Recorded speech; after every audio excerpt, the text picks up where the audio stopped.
Assalamualaikum warahmatullahi wabarakatuh. Waalaikumsalam warahmatullahi wabarakatuh. Jumpa kembali dengan podcast kita, podcast Yes SMK Negeri 6 Yogyakarta yang Entrepreneur School. Hari ini kita akan membicarakan tentang menjaga niat pertengahan Ramadan ini. Nah, seperti biasa telah hadir di tengah kita dua orang tamu narasumber kita. Assalamualaikum Pak Ridwan. Waalaikumsalam warahmatullahi wabarakatuh. Apa kabar hari ini? Alhamdulillah sehat walafiat. Alhamdulillah sehat nggih. Assalamualaikum Pak Furdan. Waalaikumsalam warahmatullahi wabarakatuh. Sehat, apa kabar hari ini? Alhamdulillah rabbil alamin sehat, cuma ada lapar ini. Berarti puasa beneran. Cuma enggak lemas ya. Iya, alhamdulillah. Puasanya sehat alhamdulillah. Iya. Mari kita nikmati ya, saatnya lapar ya, nanti pada saatnya kita akan suatu ketika nanti akan kita kangen nih suasana seperti ini. Iya. Baik pemirsa, kali ini kita didukung produk Kanam Yogyakarta. Ini ada macam-macam ya, ada makanan ringan ya Pak. Ya, ini juga nih Pak. Iya. Ini apa bingkisan lebaran ini. Iya, ini sudah dibingkis. Iya.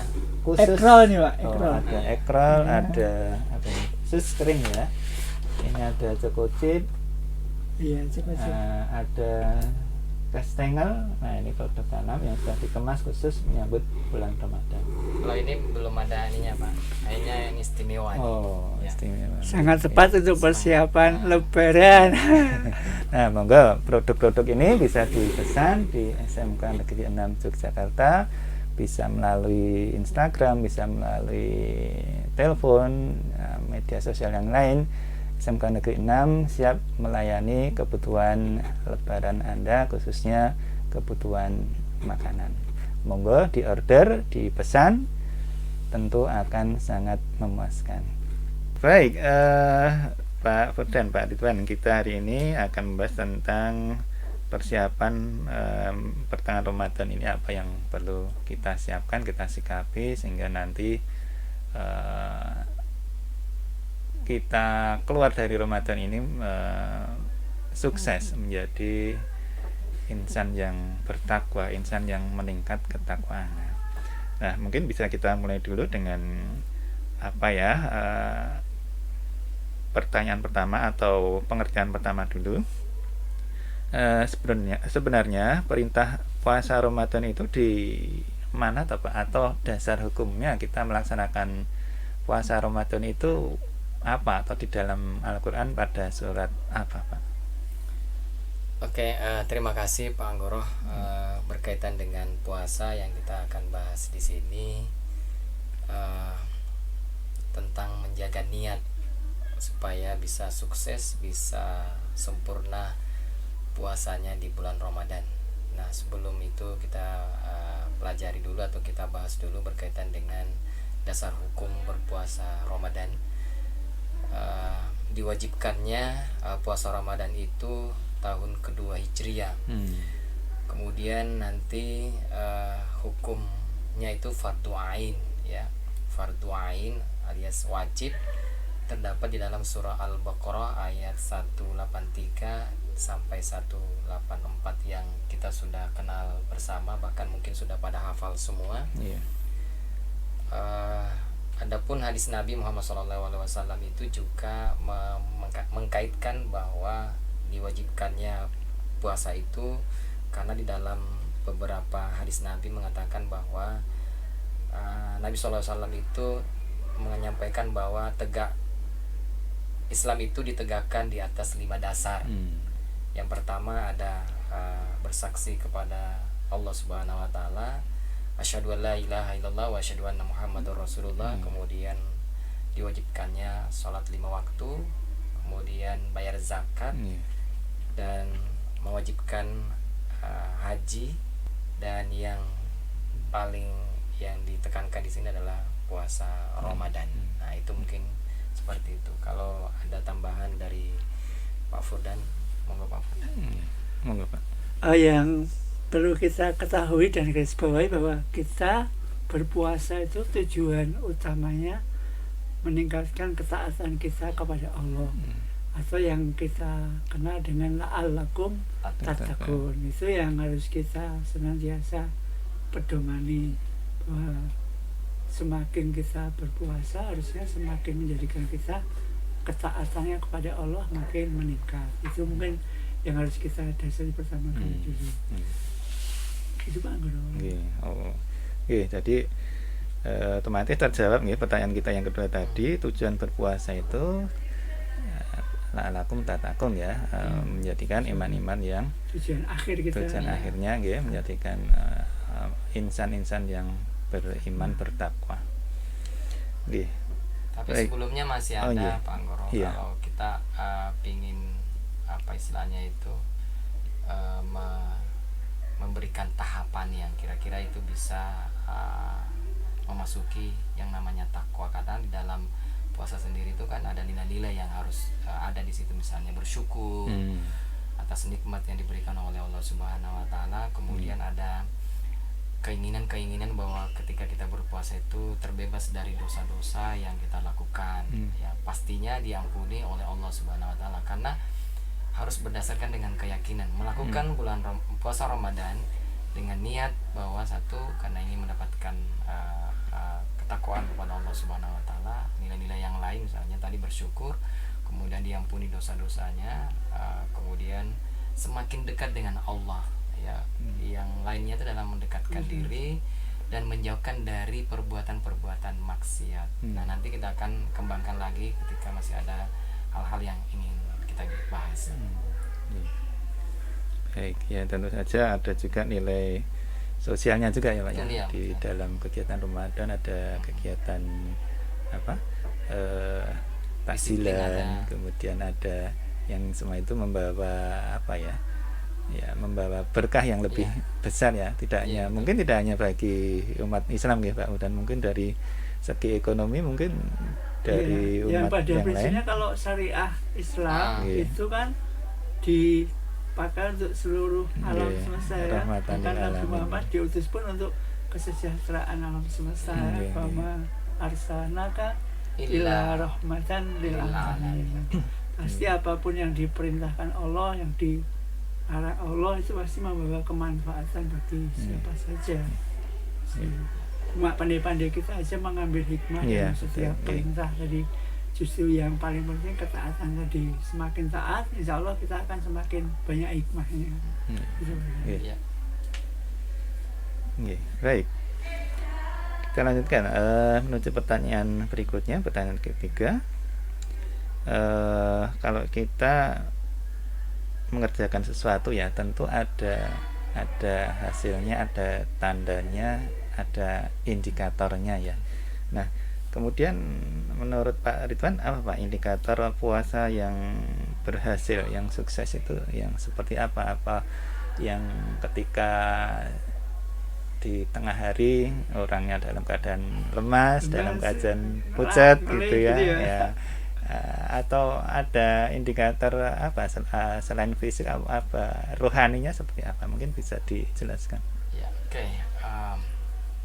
Kalau indikator yang secara fisik ya memang tadi itu lemes itu pastinya lapar ya, maaf agak sedikit ya bagian mulutnya mungkin kering gitu ya, kering, bau, tapi itu baunya kata beberapa ustadz itu melebihi bau kasturi ya kan. Besoknya insyaallah.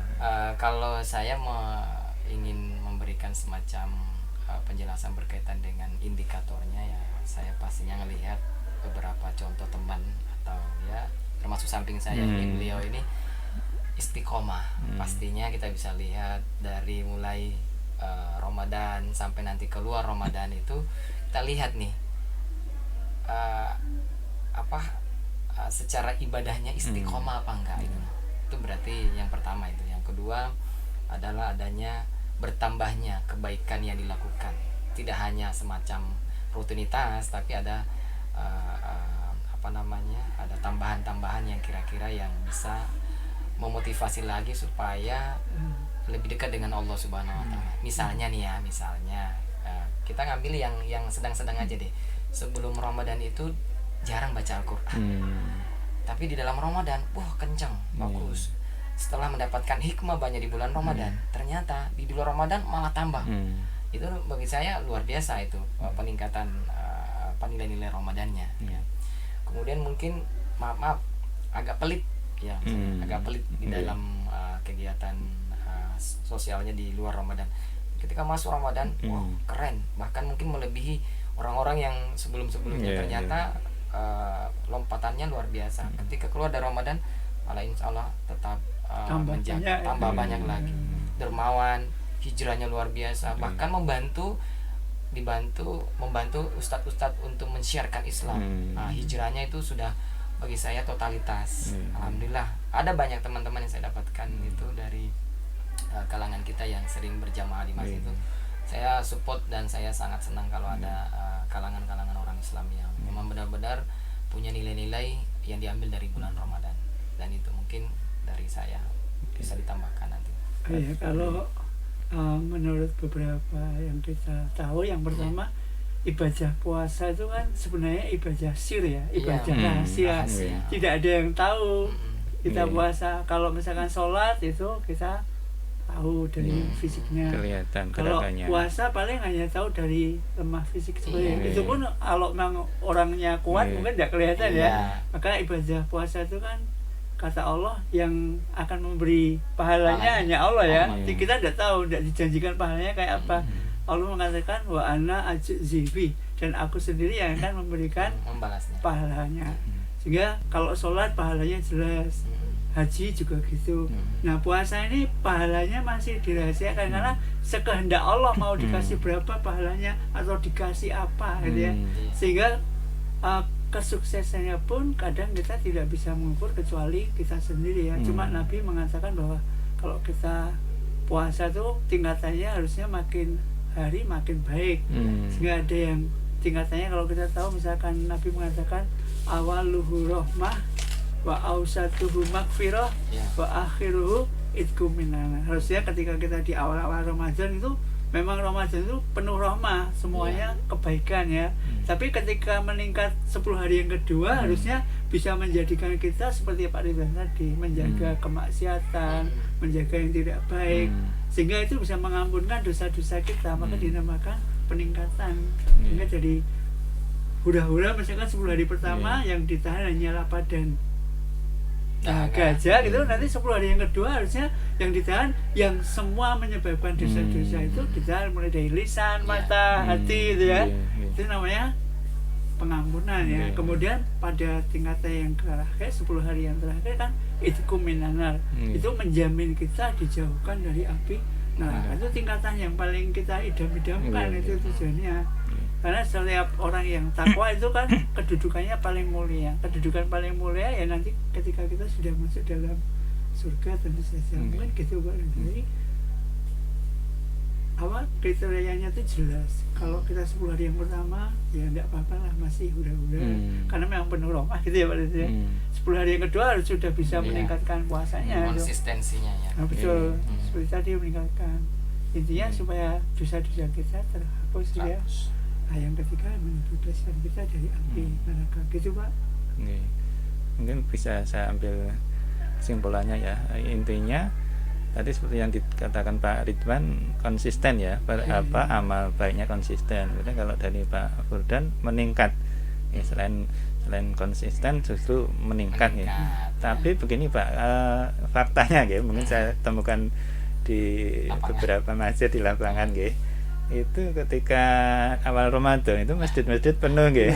Tapi begitu pertengahan menjelang akhir kembali seperti semula, kembali orang-orang yang meramaikan ya, orang-orang yang aslinya sebelum Ramadan meramaikan. Fenomena. Tapi kan tetap kita harus berhusnuzon. Siapa tahu dia tidak di jamaah di masjid karena menjaga dari dosa mata, dosa berkumpul.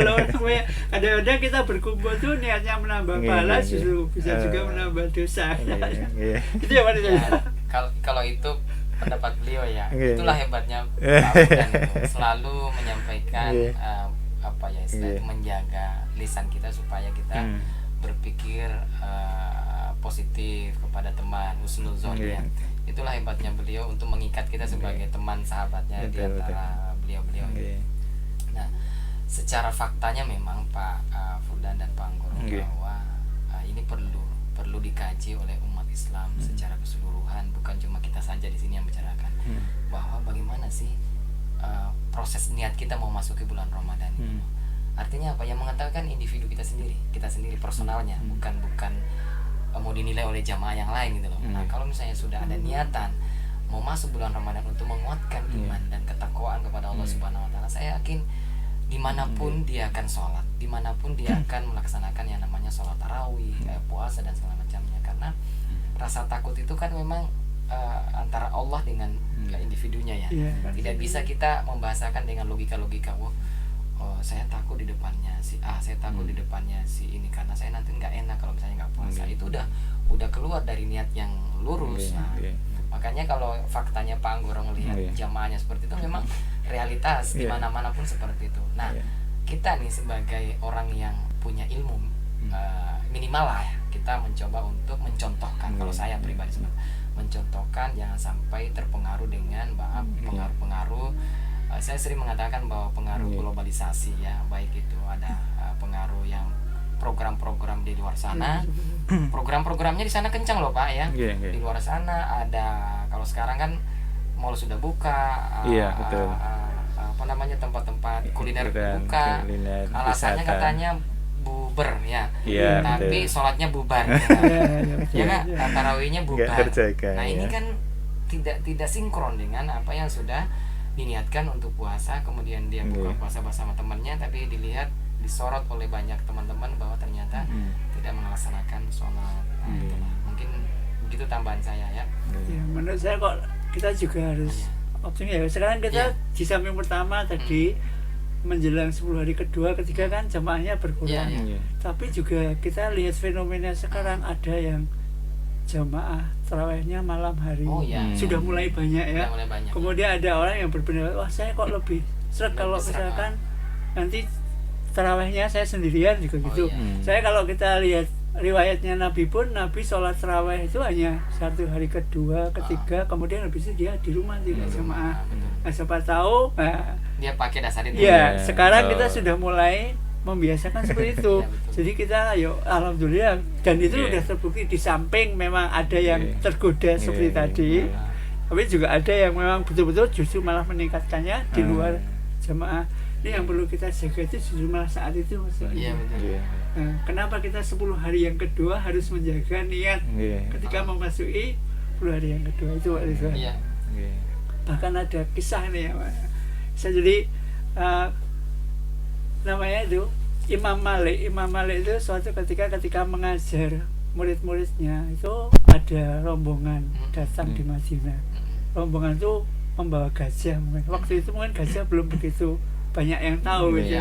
Kemudian akhirnya murid-muridnya tadi mendengar ada rombongan datang, hampir semuanya meninggalkan, hanya ada beberapa orang. Satu orang yang tidak meninggalkan itu namanya Yahya bin Lais. Dan dia ditanya oleh Imam Malik, kenapa kamu tidak meninggalkan kemudian menonton gajah? Kamu kan belum pernah lihat gajah. Nah, dia mengatakan gini, ya Imam, saya kesini datang jauh-jauh dari Andalusia itu ingin mencari ilmu, bukan ingin melihat gajah. Nah, ini menjaga niat itu penting seperti itu, sehingga Yahya bin Lais tadi menjadi orang yang paling pandai jadi antara murid-muridnya dan diangkat murid kesayangannya. Nah, itu pun kalau kita kronologisnya selalu ada orang-orang yang seperti ini, niatnya terganggu atau tergoda oleh, apalagi kalau sekarang misalnya gajahnya kan sekarang bentuknya berbeda, bentuknya seperti Pak Dio tadi, ada pasar sore, ada pasar Ramadan, ada kampung Ramadan ya, ada bukber ya, itu masuk gajah-gajah modern kan. Belum promo-promo ya. Betul, televisi, YouTube, Facebook, Instagram itu gajah-gajah modern itu. Dan kalau kita tidak hati-hati, terinjak gajah ya. Iya, dan kita lupa sama tujuan tadi. Sehingga kita tidak seperti Yahya bin Lais tadi. Wah, saya kesini kan untuk cari ilmu, bukan untuk melihat gajah. Nah, kalau bisa, meskipun sekarang banyak kemudahan, banyak hiburan, ya saya Ramadan ini memang dalam rangka untuk meningkatkan ketakwaan, ya bukan untuk lihat pasar murah, buber dan sebagainya tadi. Mungkin gitu, Pak. Oke, mungkin saya ingin mengelompokkan Bapak niat itu. Iya. Karena memang secara klasifikasi di masyarakat itu kan pasti ada niat pribadi itu kan pasti ada. Nah, kalau saya mencoba, karena beberapa literatur yang saya baca ini ada 4 kelompok yang melaksanakan puasa Ramadan. Yang pertama itu tanpa niat dan tujuan, karena menjadi kebiasaan saja di bulan Ramadan di kalangan orang Islam rame gitu ya, rutinitasnya. Jadi tidak membekas alias biasa-biasa saja. Ketika ditanya puasa-puasa, tapi ada yang tidak sholat, ada yang tidak konsisten dengan ibadah yang lain. Nah itu karena hanya sebatas meramaikan dan ikut kegiatan Ramadan. Nah, kemudian yang kedua, ada niatnya agar selamat dari sanksi sosial. Jadi tidak maksudnya itu tidak murni bahwa memang niatnya untuk dekat dengan Allah, tapi karena hanya menghindari dari penilaian-penilaian teman, sahabat, pada umumnya orang lah. Ya pingin, maaf, biasanya ada kalimat religitas sosial, apa sih bahasanya? Realitas sosial? Bukan, agamanya diukur dari sosialitasnya itu kan. Religiositas sosial. Iya, kayak gitu ya. Kemudian yang ketiga adalah agar selamat dari hukuman neraka dan mendapatkan nikmat-nikmat surga. Ini mendingan ini. Ya kan, mendingan. Nah, ini yang ketiga. Kemudian yang keempat itu memang tujuannya adalah sangat mulia, yaitu dalam mendekatkan diri kepada Allah Subhanahu wa taala, dan insya Allah sangat ingin mendapatkan namanya nilai-nilai ketakwaan dari Allah Subhanahu wa taala. Nah, semoga 4 hal ini, 4 klasifikasi ini, 4 niat ini ada di antara kita. Maksud saya adalah yang keempat, yang nomor 4 ini menjadi terhujam di dalam sanubari kita, bahwa saya harus punya niat yang tulus lurus kepada Allah Subhanahu wa taala supaya mendapatkan nilai ibadah dan ketakwaan itu sendiri. Mungkin itu, Pak. Ya, mudah-mudahan kondisi itu sebagai proses ya, seperti halnya anak tangga ya. Betul, ya. Dilewati tangga pertama, kedua, ketiga, jadi tidak statis, tidak mandek di satu tingkat gitu. Dinamis ya. Iya, betul. Itu yang paling pokok. Kemudian kalau kita lihat proses menjaga niat tadi juga harus seperti, kalau kita mau meningkat ya, sebagaimana yang kita sering mendengar bahwa Imam Syafi'i itu bagi orang puasa kan jadi beberapa golongan. Yang pertama orang awam. Puasanya orang awam itu orang yang puasanya hanya menjaga dari lapar, dahaga, dan tidak berkumpul dengan suaminya atau istrinya. Itu standar ya. Itu puasanya orang awam ya. Kemudian kalau mau lebih lagi ya puasanya khos gitu ya, puasa yang khusus ya. Dia udah mulai tidak hanya menjaga lapar dahaga, tapi juga lisan gitu ya, kemudian hati, kemudian mata, itu dijaga semuanya. Karena kadang-kadang kita itu tidak mendapatkan puasa apa-apa hasilnya itu kalau kita tidak bisa menjaga lisan ya. Nabi aja sampai berpesan gini ya, malam yajak qaula zur falaisa lillahi min siyamin ya. Barang siapa yang tidak bisa menjaga dari perkataan yang tidak baik, falaisa lillahi an siyamin, maka Allah itu tidak membutuhkan dari puasanya. Ya. Cuman hanya gara-gara lisan. Kemudian kalau mau meningkat lagi ya khawas ya. Puasa orang yang paling mulia. Jadi puasanya itu puasa yang memang sudah mencari keridhaan Allah. Jadi semua dia lakukan di dalam rangka mencari keridhaan Allah. Ini yang dijaga seluruhnya. Nah, ini yang mari kita tingkatkan niatnya tuh. 10 hari yang pertama syukur seperti tadi menjaga makan, minum. 10 hari yang kedua sudah mulai puasa yang susah. Puasa yang ketiga, nanti 10 hari yang ketiga pola-pola itu istilahnya gitu. Ibarat pelari itu harusnya kalau dia mau menang itu namanya ada yang namanya dipercepat ketika mendekati finish. Ya. Kalau mau finish cepat jadi sama menang, tapi kalau kita cepatnya di awal kemudian ketika mau finish pelan-pelan malah nanti mesti kalah biasanya. Kehabisan energi di akhir ya. Iya, pas from finish. Jadi cepat berlari, cepat sampai finish gitu. Pak Ustaz, ini mumpung ada waktu-waktu seperti ini kan jarang-jarang kita bisa berdialog, supaya ini juga bagian daripada ilmu pengetahuan, supaya ilmunya Pak Ustadz bukan cuma tahunya hanya seputar teman-teman dekatnya. Jadi minimal kita ya membantulah ustadz-ustadz atau para ulama untuk men-sharekan lewat podcast ini. Masih ingin agak sedikit mengembangkan ini. Kan ada tuh hadis kalau nggak salah bunyinya begini, innamal a'malu binniyat. Saya kadang-kadang ditanya oleh beberapa jamaah, Pak, kalau seandainya saya itu mendapatkan obrolan dari teman si A seperti ini, tapi saya nggak punya niat untuk membicarakan itu, tapi karena ada satu informasi yang terbahas di situ, akhirnya saya menyampaikan.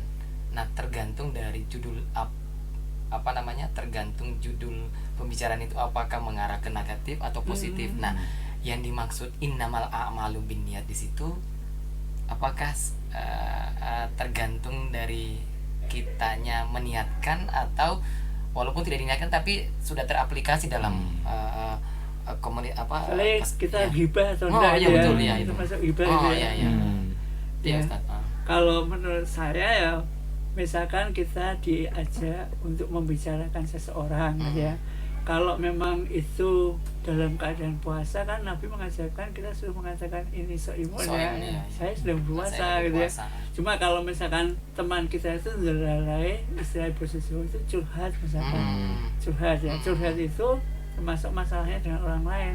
Kalau kita mendengarkan gimana, apakah termasuk ghibah atau enggak gitu ya. Kalau niat kita misalkan dia nampak berat dengan masalah itu, kemudian niatnya kita mendengarkan supaya dia lebih ringan, lega ya, mungkin kita bisa. Tapi kadang-kadang kan kita menjaga niat tadi, kembali ke menjaga niat itu sulit. Kadang-kadang di awal kita niatnya membantu orang lain, di pertengahan kita malah menambahi ghibahnya. Terprovokasi. Iya, terprovokasi. Jadi ya orang itu paling penting itu menjaga niat tadi. Sama seperti puasa tadi, jangan sampai tergoda oleh gajah-gajah yang sekarang bentuknya berbeda itu, supaya tidak ini bisa tidak sampai ke tujuan. Luar biasa ya, gitu harusnya. Jadi kalau kita kaji, kita mau mendalami ilmu Pak Ustadz ini memang butuh waktu banyak. Iya betul. Niatnya ya memang harus diluruskan. Bahkan ada gini, berdiam diri meluruskan niat itu lebih bagus daripada beribadah beribu-ribu tahun. Karena kalau beribadah lama sekali tapi lupa niatnya bisa tidak dapat pahala. Gitu. Tapi meluruskan niat itu bisa menjadikan pahala, karena sebab niat pun sudah mendapatkan pahala dalam agama kita. Jadi kalau misalnya besok pagi saya niat berpuasa, ternyata besok sakit ya, sudah dapat pahala puasa kan gitu. Tapi kita berpuasa pun lupa niat, kata Nabi tidak dapat pahala, karena puasa Ramadan itu salah satu rukunnya niat, dan niatnya harus di malam hari gitu. Kalau misalkan, pagi kemarin saya belum niat, nanti zuhur baru niat puasa Ramadan, nggak sah menurut fikih gitu ya. Kalau seandainya niatnya dimasukkan dalam di rapel sebulan. Supaya tidak lupa. Pengamanannya seperti itu. Di awal Ramadan itu kita diajak bareng-bareng, atau kita ketika habis sholat tarawih bisa bareng-bareng itu supaya kita diingatkan niatnya terus itu betapa pentingnya niat itu seperti itu. Insya Allah ya, pada yang mendengarkan, yang menonton ini insya Allah sudah mulai terbuka mungkin. Artinya ada satu ilmu yang bisa didapatkan bahwa niat itu, apalagi puasa ya, niat itu ruhnya amal ya. Jadi ya betul.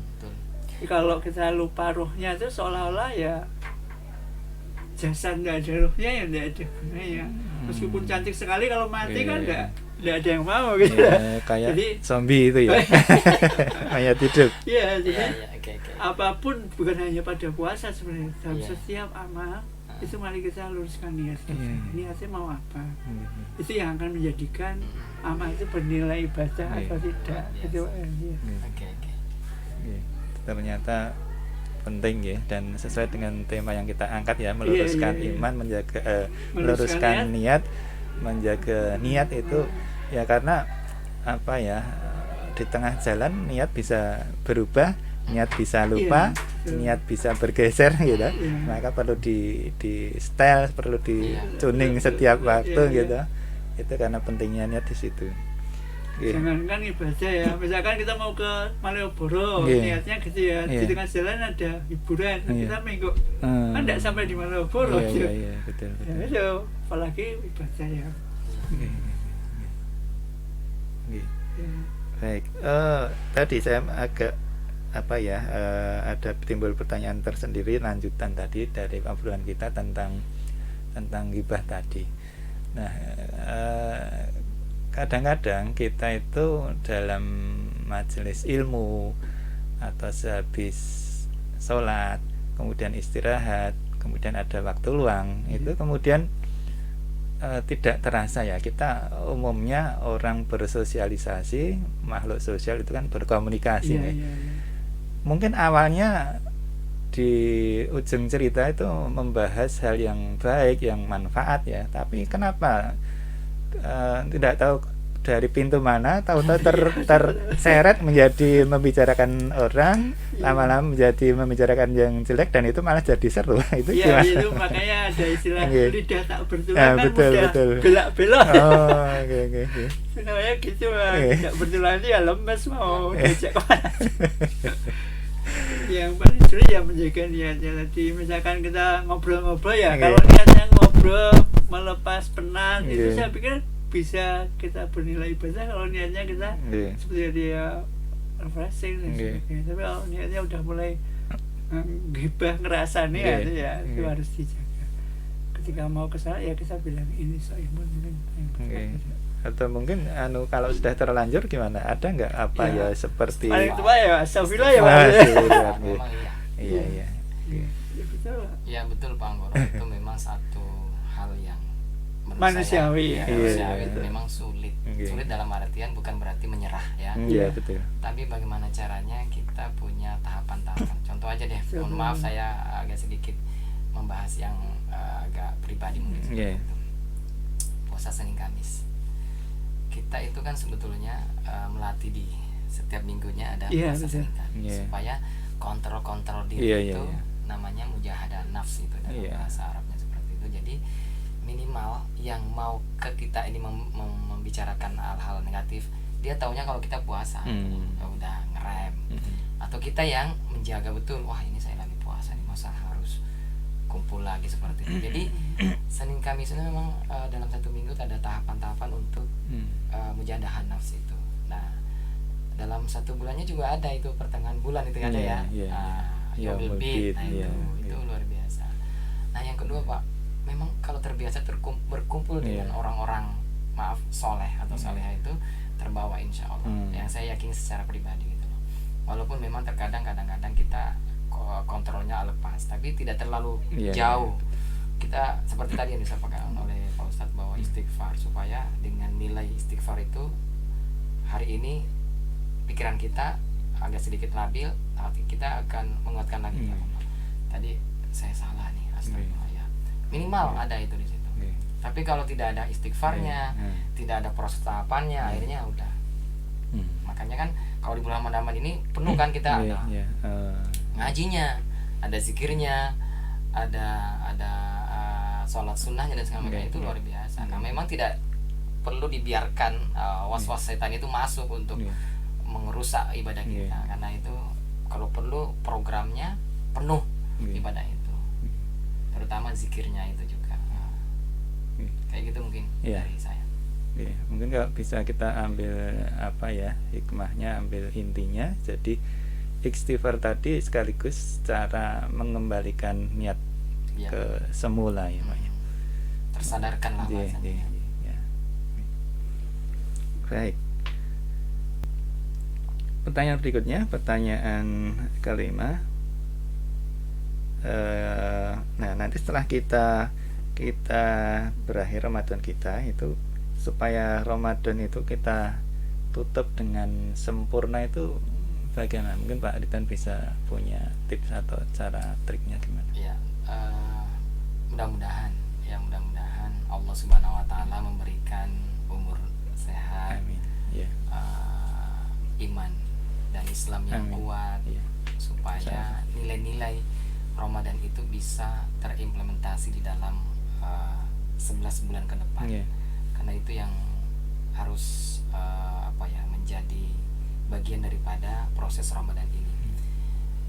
Saya sih melihatnya begini, ringan-ringan aja mungkin, tapi ya dalam artian ringan itu kita sering lihat kondisinya seperti itu, bahwa ada puasa 6 hari di bulan Syawal. Nah itu kan Allah atau Rasulullah SAW tidak melihat atau tidak ketika sudah Ramadan itu langsung sama sekali tidak ada ibadah gitu. Nah, ada tahapan lagi untuk supaya menyesuaikan diri di bulan-bulan berikutnya. Misalnya puasa 6 hari di bulan Syawal. Nah, ya dari temannya turun lagi. Kemudian nanti ada lagi memperbanyak puasa sunnah, ada Senin Kamis, Yaum lebih.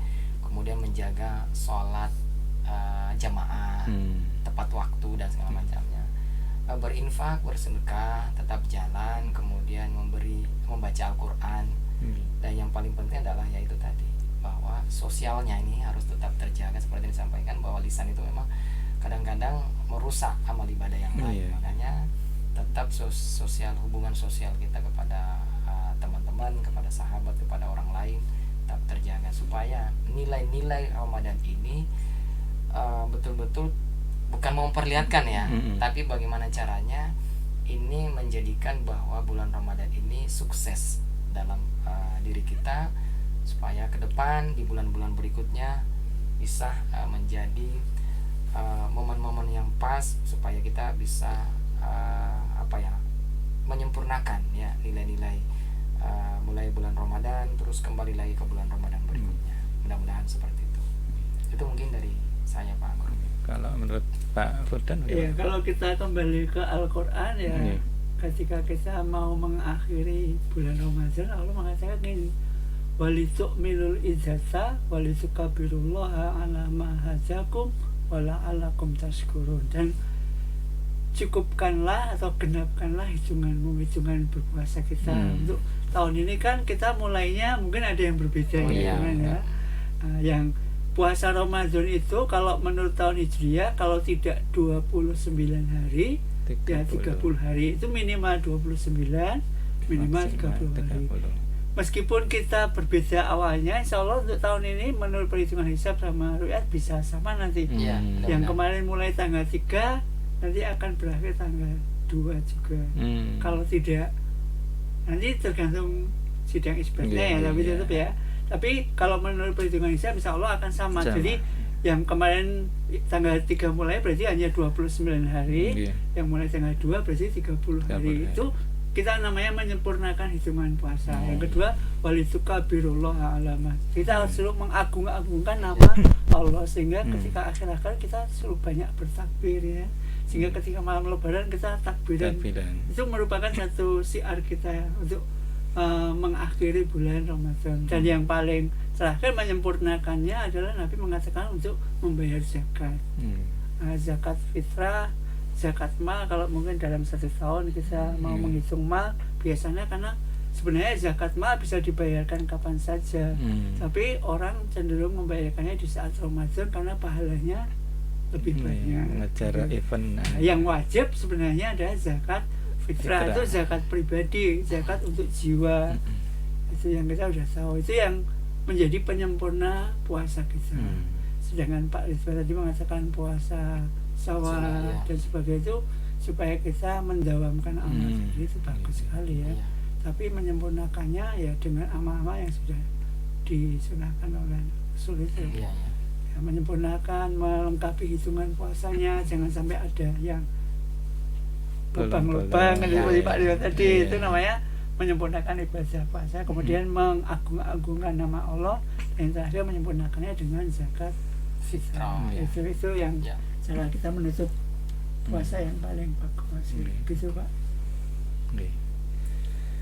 Baik, mungkin itu pembahasan atau pertanyaan terakhir yang bisa kita kita bahas hari ini. Tidak terasa ya, waktunya cepat sekali dan menarik, sebetulnya masih banyak yang perlu dibahas. Ya, tanya jawab satu ketika mungkin perlu juga ya. Iya, tanya keseharian puasa gitu ya.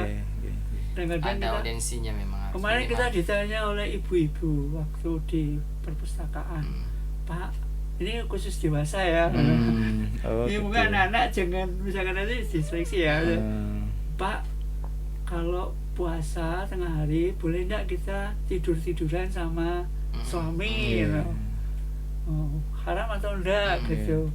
Terus saya jawab begini, kalau secara tidak membatalkan puasa gitu ya, bahkan berjumbu kemudian pegang-pegang itu enggak apa-apa sebenarnya. Cuma yang dikhawatirkan kalau Tidak nanti tahan. keterusan. Iya. Nah, padahal Nabi mengatakan aku itu yang paling kuat menahan nafsu. Dan itu Nabi pernah suatu siang ketika puasa mencium istrinya gitu ya. Itu ada dikasih tadi, saya adalah orang yang paling kuat menahan nafsu. Itu artinya sebenarnya ya boleh-boleh aja, tapi kalau memang tidak penting sekali ya, yang kalau bisa menjaga itu lebih bagus. Karena syariatnya kan semampu kita gitu. Kita tidak mampu. Tapi kalaupun mampu, Allah juga mengatakan gitu, misalkan puasa tidak mampu, kemudian kita dikasih ruso, kenapa dikasih ruso tidak mau, tidak apa-apa, karena Allah mengatakan wa antasumu khairul lakum. Nek kamu puasa itu tidak apa-apa, meskipun kamu sebenarnya bisa tidak puasa misalnya gitu. Karena itu yang betapa mudahnya syariat Islam itu kita harus sampaikan. Kadang-kadang pertanyaan gini penting loh Pak Rizal. Sangat penting. Nggak tahu kan, kadang-kadang kita boleh nggak ciuman ketika puasa dengan istrinya ya, kalau dengan istri orang lain ya sudah boleh. Enggak, takutnya ada yang potong Pak. Sekarang kan banyak cara untuk supaya gagal paham, gagal paham yang melihat, yang mendengar dipotong. Terus kata Pak Ustadz Furdan, boleh SMK Yogyakarta boleh ciuman di bulan Ramadan, bulan puasa. Langsung anak-anak yang taunya cuma apa gitu tulisannya itu. Itu yang harus dibaca. Langsung ya itu. Tapi nggak apa-apa, ini sudah tersampaikan. Mungkin ada lagi nggak? Kalau nggak, saya mau tanya lagi Pak Ustadz, mumpung masih ketemu Pak Ustadz. Ini ada batasan waktu enggak kita ya? Artinya kan lagi asik-asiknya gitu di akhir-akhir ini. Iya, mungkin podcast berikutnya juga ya. Kita makanya kita maksudnya ada podcast lagi boleh. Begitu Pak. Baik, mungkin podcast kita hari ini kita cukupkan demikian. Yang mungkin bisa kita ambil benang hitamnya, bahwa kita beribadah itu harus senantiasa menjaga niat, memperbaiki niat, menyambungkan niat dengan tujuan semula. Karena banyak sekali godaan di jalanan yang bisa menggelincirkan niat kita dari niat semula, kemudian menuju hal yang tidak kita niatkan. Nah, ini sangat-sangat tidak kita harapkan. Dan mungkin untuk mengakhiri Ramadan yang sukses tadi disampaikan harus memenuhi rukun-rukunnya, kemudian yang terpenting diakhiri dengan membayar zakat sebagai penyempurna. Zakatnya berupa zakat fitrah, zakat jiwa berupa beras atau makanan yang sudah ditentukan. Mungkin itu yang bisa kita bicarakan hari ini. Pak Ridwan, Pak Furdan, terima kasih. Sehat-sehat selalu. Amin. Mohon maaf atas segala kesalahan. Terima kasih. Assalamualaikum warahmatullahi wabarakatuh. Waalaikumsalam.